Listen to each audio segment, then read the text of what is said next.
Saviez-vous que les données personnelles de votre enfant sont accumulées par le gouvernement pour de l'intelligence artificielle? Voici maintenant déjà quelques mois que le gouvernement accumule le genre, l'âge, le lieu de naissance, le code de difficulté d'apprentissage, d'adaptation ou de handicap, la langue parlée à la maison, la scolarité des parents, les résultats scolaires, le redoublement, les écoles fréquentées, l'indice de défavorisation, l'absence, les retards, le trouble de comportement, le nombre de déménagements, les échecs en langue, la fréquentation des services de garde, le temps passé en transport scolaire, et j'en passe, et ce sur plusieurs années sera accumulé et recoupé avec d'autres données pour pouvoir prévoir leur avenir, entre autres les chances de tomber en décrochage scolaire. Si comme moi vous êtes parent, vous avez peut-être reçu une lettre de votre commission scolaire vous faisant l'annonce où nulle part il n'était question de donner notre consentement.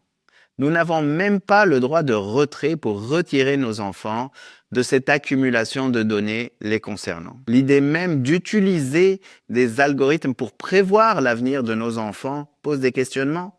Premièrement, on sait que des gros sets de données peuvent se retrouver à pénaliser les femmes, les minorités, les personnes les plus pauvres, et une intelligence artificielle, sous couvert de neutralité technologique, peut se retrouver à reproduire ces biais sexistes, racistes ou classistes et pénaliser les plus marginalisés. Aujourd'hui, ces données-là sont utilisées pour savoir qui sera décrocheur, qui ne le sera pas, mais qu'est-ce qui empêche dans l'avenir que nous allons commencer à prévoir qui sera délinquant et criminel et qui ne le sera pas, avec toutes les dérives éthiques qui pourraient se rattacher à une telle approche. Et si vous pensez que ces idées sont farfelues, dites-vous qu'elles existent déjà et qu'au sud de nos frontières, les juges basés sur ce genre d'approche prévoient qui sera récidiviste et qui ne le sera pas. Et on a déjà documenté les effets néfastes que ces algorithmes ont sur les personnes les plus pauvres ou les minorités racisées. Tout ceci s'est fait sans débat public. Il y a maintenant 1 an et demi, j'ai fait la demande au gouvernement pour une commission